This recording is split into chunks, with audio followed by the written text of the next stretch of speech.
देख रहे हैं पावर न्यूज भारत।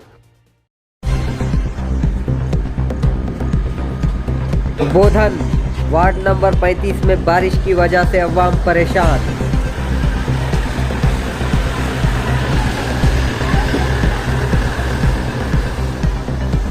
रोड पर पानी जमा होने से स्कूल जाने वाले तुलबा और मस्जिद जाने वाले अफराद को मुश्किलात।